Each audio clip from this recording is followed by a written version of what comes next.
Stepping out of a black Jeep, walk up to a yard sale, cop a large deal while y'all still fast asleep. Or you might see me in that same Jeep creeping, garage sale, flea market swap meeting. I'm just trying to find games for cheap. How much? $10? How about I give you 3? And that's just me. Call me what you will, I get $100 game with the $5 bill. And that's just me. Call me what you will, I get $100 game with the $5 bill. $100 game with the $5 bill. $100 game with the $5 bill. $5 bill, and I'm gonna get change. And I'll be talking about this deal on Huntin Them Games. What's up, everybody, and welcome to the Switch Bit. And this is Huntin Them Games, episode 9. Alright, so this is that show where we talk about all the games I've found at garage sales, flea markets, pawn shops, online, Craigslist, wherever I can find good deals, I find them. If you like what I'm doing, please hit subscribe, hit that ding-dong notification, comment. User engagement is really important for these kind of videos because it allows us to be seen, allows my subscriber count to go up. So if you like what I'm doing, please do all that stuff. Let me know what games did you find recently, or what games are you looking forward to that are coming out soon. If you want me to cover a game, all that kind of stuff. Let's talk about it. All right, talk about games. Let's jump right into it. And we're going to talk about this game right here. Professor Layton, the Diabolical Box. I found this for $5 at a pawn shop by my work. Listen, I don't know much about the game. I don't know much about the series. But I've recently started kind of looking into getting more 3DS and DS games available in my collection. I know people talk about this game with high regard and high praise. So $5, I thought it might be a pretty good deal. Next up, you've never heard of the store Dirt Cheap? It's a store that just came like the last year to my town. Basically, they get a bunch of product from other stores and they sell it at a really, really cheap price. Now, these aren't amazing deals, but I purchased this right here. It says $29.99, but the thing with Dirt Cheap is everything's like half off or 60% off or whatever. So I got a used copy of the Nintendo Selects version of Star Fox 3D for $14.99.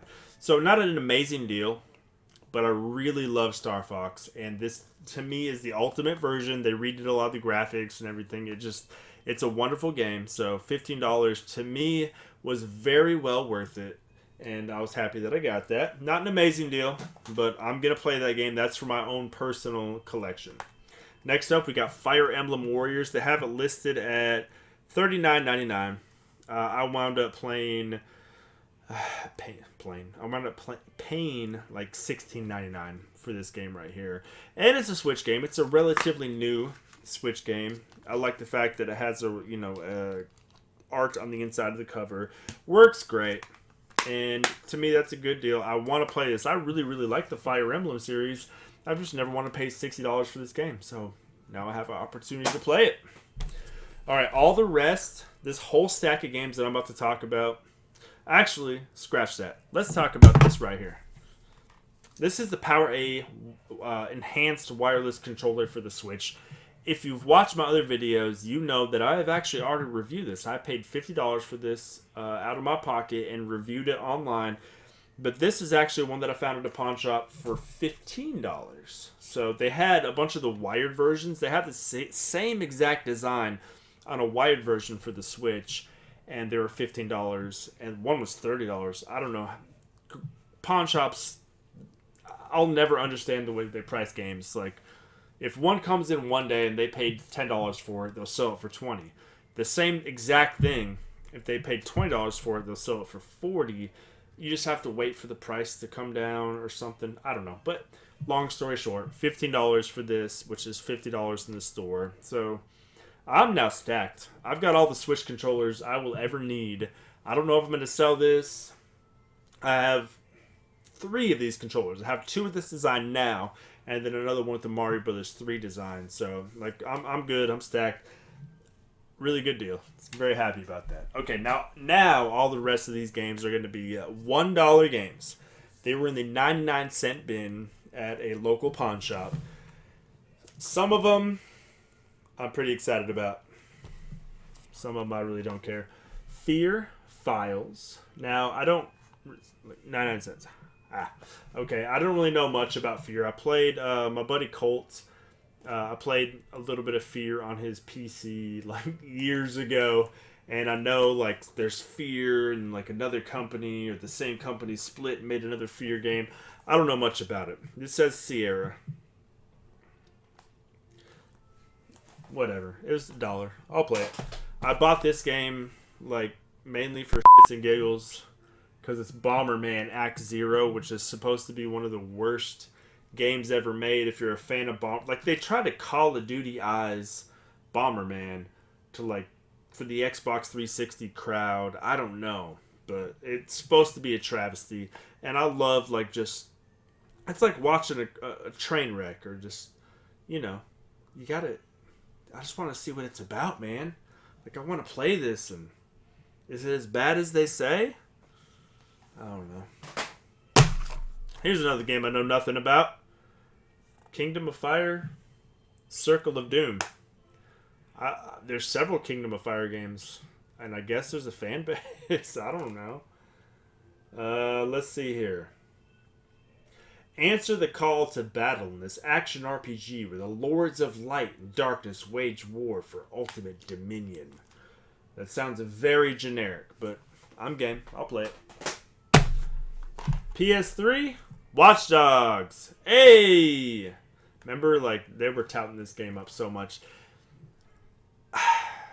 I'll play it. I'll probably play the Wii U version, but includes 60 minutes of exclusive gameplay. What does that even mean? Over 90 E3 awards and nominations. This is one of those games that they touted out to be really, really big deal when it came out. People were like, I guess, I don't know. Big AAA Western developed games, to me, they're not a big deal for me. Like, most of the time, like, there's a new Assassin's Creed every year. There's a new Call of Duty every year. There's a new Battlefield every year. Why don't you spend some time and really make something special instead of coming out with these like Madden effects, yearly things? And of course, Watch Dogs, they did come out the very next year, but same kind of thing, same idea. Like, we're gonna spend so much money in marketing that it's gonna be in everybody's like mouths and minds. Whatever. I'm digressing way too much. I'm getting on a rant here. Get off my soapbox. Resistance 2. Cool game. Once again, shout out to Cole. I played this back at his house. He's a pretty big like Sony fan, so I got to play a lot of Sony games at his place. But never really played much of the single player. Just played the multiplayer between him and our buddy Jacob. So I really want to have an opportunity to play through these. The idea behind these games are really, really cool. And speaking of another like really cool idea, Kingdoms of Amalur Reckoning. Now, this is an RPG that I can get behind. I really like the idea of it. I remember playing a demo of this game. It had a lot of jank. And what do I mean by jank? I mean, you're watching a cutscene, and like before it like shifts over to the other scene of the cutscene, like there's like stuttering, frame stuttering, or like stuff's popping up here and there, or somebody goes to talk and then it like does some kind of weird thing. It's like, obviously that stuff could have been caught, should have been caught by like QA, but they had to get it out in time, and we'll just patch it later. That's what I'm talking about. This game had a lot of it from the demo I played. Now, obviously, demos are not representative of the full game, so now I have an opportunity to play the game itself. PlayStation 2 game, 99 cents, Shadow the Hedgehog.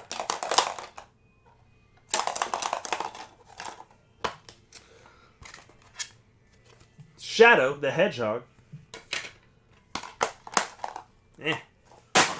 Alright, next up, PlayStation 2, Medal of Honor Vanguard. Don't know nothing about it. Max Payne, the game that started it all. Obviously, hey, Matrix, we're going to take your bullet time. We're going to put it to games. It's going to be cool. Really neat story. Classic game. And if you watched my last video, I've got another Call of Duty 2. But this one isn't this is the original. This isn't the Xbox Selects or whatever the heck they call them, This is the original version. So now I have both versions. I'm excited about that because I like to collect variants of different styles of games. And another amazing game, BioShock. The original BioShock for PS3. Now, obviously, this came on Xbox 360 first. That demo came out, and at the time, man, I recall just being flabbergasted by like the cinematics behind it and how amazing it looked. You fall into the water and there's fire all around you. You make it to this place, and it's just so scary and creepy. And then the gameplay started, and to me, that's where it fell flat. But I'm older now. I'm like 10 years older. Maybe I'll like this more now. Maybe I'll have a better appreciation for it. All right. Another one. Cabela's Big Game Hunter. I really don't know much to say about this. It's going to go in my collection. Stuntman Ignition for the Xbox 360. I know absolutely zero about this game. It looks cool, though. You're racing all kinds of different like vehicles and take the wheel and steal the scene as you master the greatest stunt sequences ever filmed in the world's most dangerous, demanding, and exciting job. Whew. Alright. Fable 3. Never got into Fable. I want to. Never have. 99 cents. I'll play it. Mass Effect 2. My last two games. Let's just put them both out here because I've never played either of these. Star Wars Starfighters. Mass Effect 2. People love this game. I know nothing. I literally have never heard anybody talk about this game. Or maybe I just haven't paid attention. 3 heroes, 1 enemy, all action. They got the Naboo. They got... I don't know. If that's anything like the GameCube games, I'm freaking all in on that. Now, Mass Effect 2. I really want to... I want to get into this because the idea behind it seems so cool. I have all 3 Mass Effects. I have Mass Effect 3 on the Wii U. I have 1, 2, and 3 on PS3 and Xbox 360. This is an extra copy. It was $1, so I bought it. But I don't know. I really want to get into that. I just feel like I don't have the time. I probably do. I just want to make the time to get into the Mass Effect series. It's just the idea behind it sounds really, really, really cool. And I kind of just want to watch a movie about it, honestly, rather than just like jump into it. But regardless, BioWare doing some good stuff, doing some bad stuff. Mass Effect 2, 99 cents. That's it. That's it for Huntin Them Games, episode 9. So I'll see you next time. I'm going to come back with a bunch more games, deals that I've found. Please like, subscribe, do this stuff, but also comment. If you're not going to like or subscribe or hit the ding dong, just comment. I want to engage with y'all if there's some stuff you found or if you have opinions about the game I found, let me know. I really want to talk about it. So, all right. Happy hunting, everybody. See you next time. Creeping and swerving, pulling up at the curbing. My eye on some games and a pocket full of change. Count them all slipping, games I'll be flipping. Throw them in the bag, just make sure it's not ripping. Hop in the car, but I don't go far, cause the very next sales in the neighbor's yard. They had no games though, they had nice frames though. They would look good, filled with games by Nintendo. Right on the wall by the windowsill, and I got it all for a $5 bill. Right on the wall by the window